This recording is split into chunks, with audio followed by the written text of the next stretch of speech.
Bonjour, je me présente, Ange Para, je suis professeur de pâtisserie à la Chambre des métiers. Aujourd'hui, je vais vous présenter une recette de rosquilles. Donc, c'est une spécialité catalane. Dans un premier temps, je vais vous présenter tous les ingrédients. Donc, on va prendre du miel toute fleur, qui ne sera pas trop corsé en goût, du sucre inverti. Donc, c'est un sucre qui a été modifié. Puis on s'en sert en pâtisserie, ça mène le moelleux dans les pâtes. On va prendre du sel à granulation fine et du grain d'anis. Alors là, j'ai zesté 2 citrons, alors, si possible des citrons bio, du beurre fin doux pasteurisé, un sucre semoule, de la farine type 55. Donc on prendra le soin de tamiser la levure chimique avec la farine, ça permettra un mélange homogène. Après, on utilise des œufs frais. Donc ça sera tous les ingrédients pour la pâte. Pour le glaçage, on va utiliser de l'eau, du sucre semoule, un zeste de citron. On prendra des blancs, un peu d'eau et un petit peu de crème de tarte. Donc la crème de tarte, vous pouvez éventuellement la trouver en pharmacie. Sinon, chez nos grossistes, c'est vendu par kilo. Donc dans un premier temps, je vais tamiser la levure chimique avec la farine, ce qui va permettre un mélange bien homogène et que la levure chimique soit bien répartie dans la farine.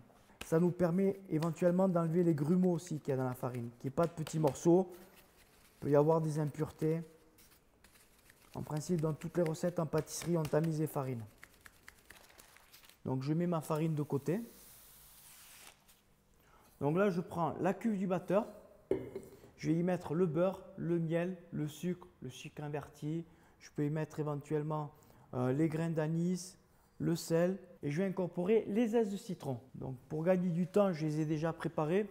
Sinon, je prends un zesteur, ce qui me permet de zester les citrons. Donc j'ai mis tous mes ingrédients dans la cuve. Je vais mettre la cuve au batteur et je vais prendre le crochet qui va me permettre de mélanger la pâte.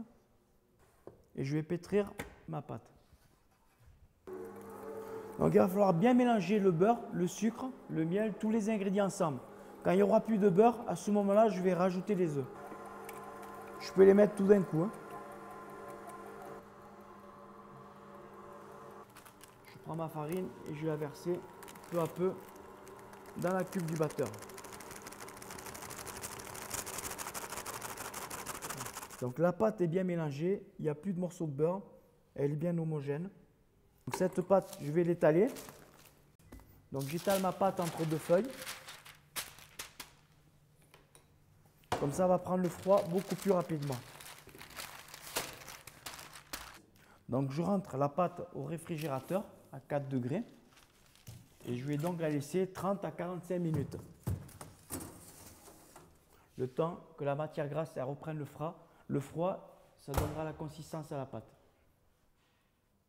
Donc là, je sors la pâte du frigidaire.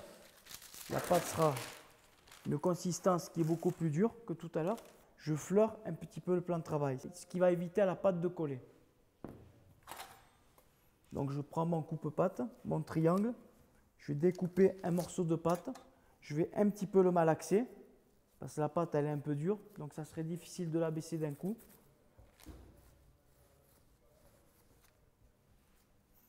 Et je la baisse donc entre deux règles.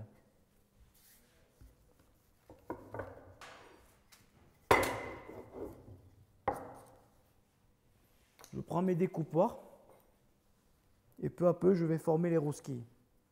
Alors ce qui est important, c'est de les ranger en quinconce. Ça permet à la chaleur de mieux se répartir quand on les cuit. Donc après, je prends un emporte-pièce plus petit. Je vais faire un petit trou dans la rosquille. Je vais la jouer. Ça permet de réduire le poids de la rosquille. Ça permet aussi au glaçage d'aller dans le trou. Et ce qui donne la forme spécifique à la rosquille. Donc je vais les rentrer au four. Là, je vais cuire dans un four à 200 degrés, un four à sol.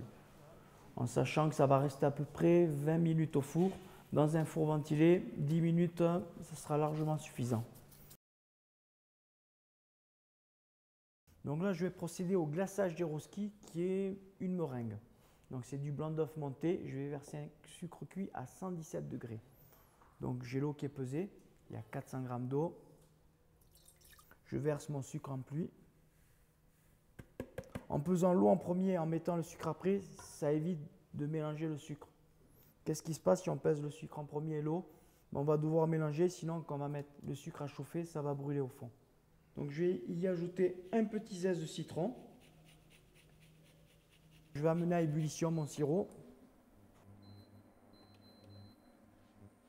Donc je prends ma cuve du batteur qui est propre. Je vais y ajouter le blanc d'œuf que j'ai clarifié et de l'eau. Donc je mets la cuve du batteur en place avec le fouet.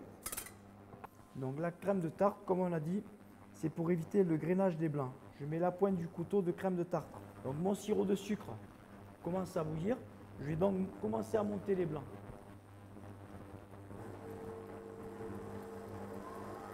Là, j'ai mon sirop de sucre qui est à 117 degrés.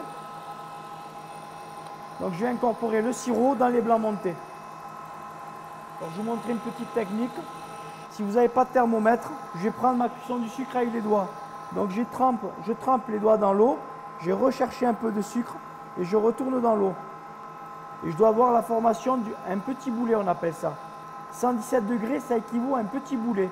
Alors c'est une petite boule qui est très très molle. Les blancs d'œufs sont montés. Je vais verser mon sirop de sucre dans les blancs. Doucement au filet. La chaleur du sucre va cuire les blancs. Donc ça tue les microbes, ça tue tous les germes pathogènes. Il y a 3 sortes de meringues. Il y a la meringue française, on monte les blancs et le sucre. La meringue italienne, où on monte des blancs, on verse un sucre cuit. Et après, il y a la meringue suisse. On fait chauffer sur le gaz des blancs, du sucre. Une fois que c'est chauffé sur le gaz, on le monte au batteur. Donc les rousquilles sont cuites. Ça reste à peu près 20 minutes et je vais les laisser refroidir. Donc là, je prends ma meringue. Il faut le faire tant que la meringue elle est chaude, sinon après elle va épaissir quand elle refroidit. Je vais me servir de ma maryse pour bien mélanger au fond, de façon à bien liquéfier la meringue. Il ne faut pas avoir peur de la mélanger. Donc je prends ma rosquille, je la fais tomber dans la cuve, je la retourne. Avec le doigt, je peux enlever un petit peu l'excédent qu'il y a de meringue. Je vais tapoter un petit peu pour faire tomber le maximum de glaçage. J'essuie en dessous. C'est exactement le même principe que si on trempe un chocolat.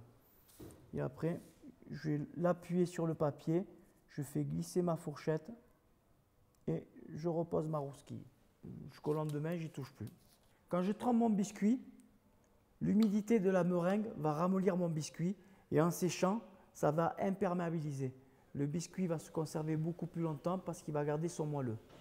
Je garderai à température ambiante un biscuit comme ça, au bout de 3 jours, il est sec. Donc j'ai fini de tremper mes rosquilles. Je vais donc les laisser sécher 24 heures à température ambiante. Donc 24 heures après, j'ai mes rosquilles qui ont séché. Donc le sucre dessus a cristallisé. C'est pour ça qu'on a une meringue qui est sèche. Je vais en couper une pour vous montrer la texture. Un meringue qui est bien sèche et le biscuit reste moelleux. Donc en résumé, la rosquille, un petit gâteau de notre région, pas difficile à réaliser, qui plaît beaucoup aux enfants et très prisé par les touristes. Donc n'hésitez pas à la faire et bonne dégustation.